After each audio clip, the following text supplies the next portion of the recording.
The action camera world is buzzing right now, and honestly, the timing couldn't be more perfect. DJI just dropped the Osmo Action 6 back in November 2025 with that massive square sensor and variable aperture, and people are already asking what's next. Well, the Action 7 is coming, and if these leagues are anywhere close to accurate, this thing is about to make every other action camera look like it's standing still. We're talking about a camera so capable, it's starting to blur the line between what a tiny action cam can do and what a full professional mirrorless setup can achieve. That's not hype. That's where this is actually heading.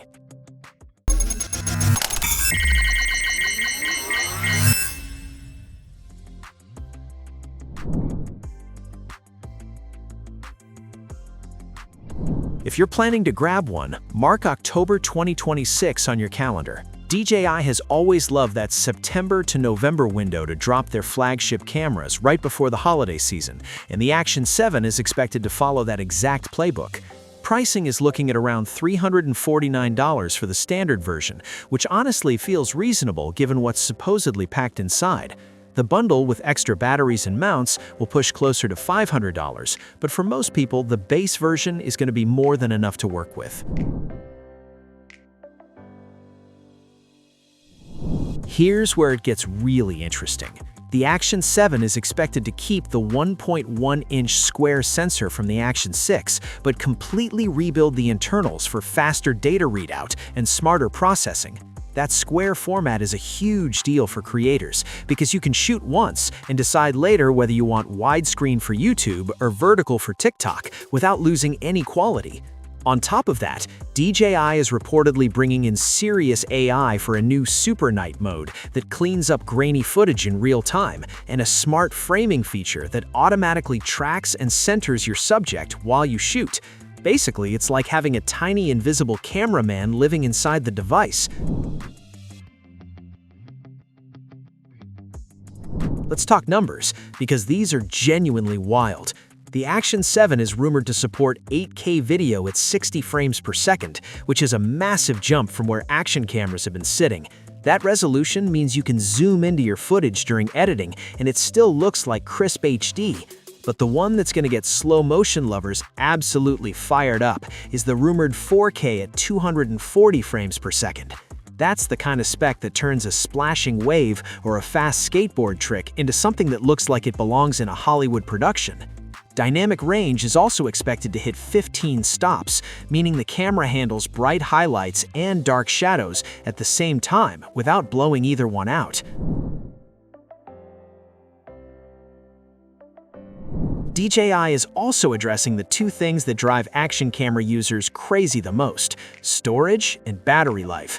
The Action 7 is rumored to come with either 64 or 128 gigabytes of built-in memory, so you can just grab it and go without scrambling for an extra card.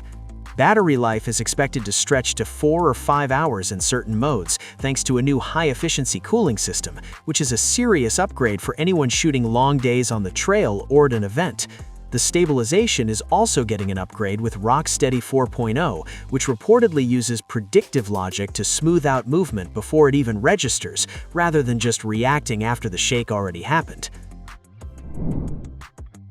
DJI is clearly positioning the Action 7 as the last action camera most people will ever need to buy, and based on everything leaking out right now, they might actually pull that off. This isn't just an incremental update, it's a statement that small cameras are finally ready to compete with the big dogs on every level. So what are your thoughts? Is 8K on an action camera actually useful, or is it overkill? Drop it in the comments. If you enjoyed this, like, subscribe, and hit the bell. We're watching the Action 7 closely.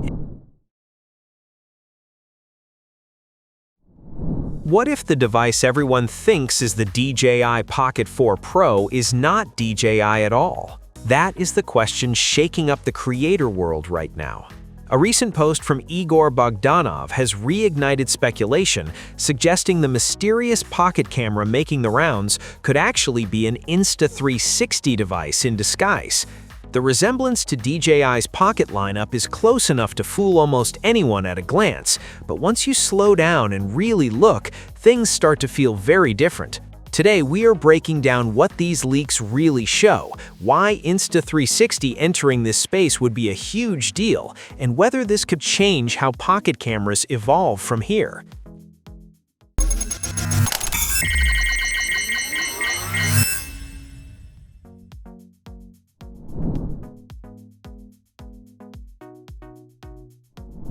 At first glance, the form factor feels familiar. Slim handle, compact gimbal head, and that unmistakable pocket camera silhouette.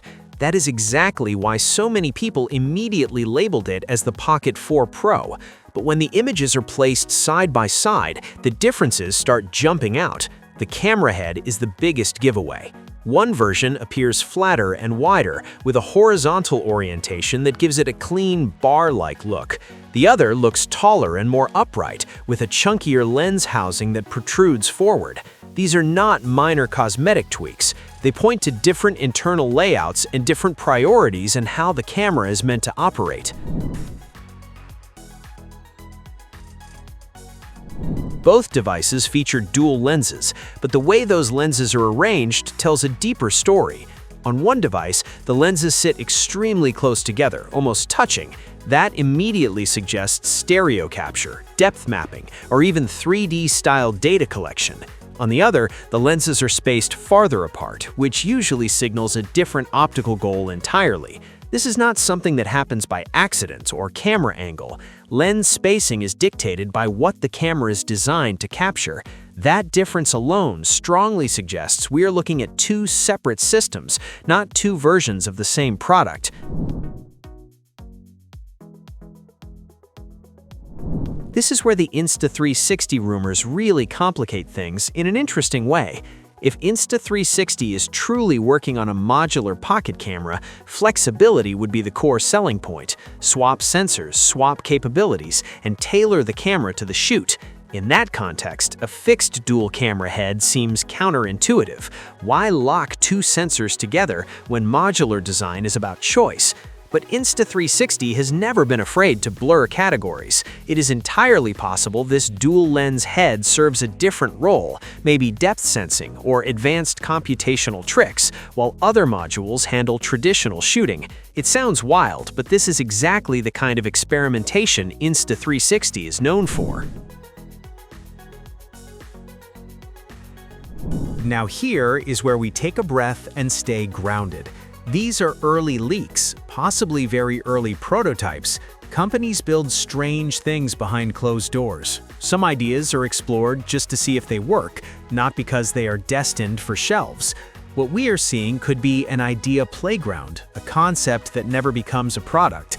That said, the consistency in the design hints suggests this is more than a random experiment. The form factor feels intentional, and the similarities to DJI's Pocket line feel almost strategic. If this really is Insta360 stepping into the pocket gimbal space, it could be a big shift. DJI has dominated this category for years, refining the concept slowly and carefully. Insta360 entering the game would likely mean faster innovation, more computational features, and possibly a very different approach to shooting. Imagine a pocket camera that blends stabilized video, depth capture, and Insta360's signature reframing magic into one device. That would not just compete with DJI, it would force DJI to rethink what a pocket camera even is. So, is Igor onto something? Possibly. The physical differences are too specific to ignore, and the module rumors add another layer of intrigue. At the same time, early hardware can be misleading, and not every prototype becomes reality. What is clear is this: if Insta360 is entering this space, the pocket camera market is about to get very interesting. Let me know what you think. Is this a Pocket 4 Pro lookalike or the start of a whole new category? Drop your thoughts in the comments, and if you want to stay ahead of these leaks as they unfold, like the video, subscribe, and hit the bell so you do not miss what comes next.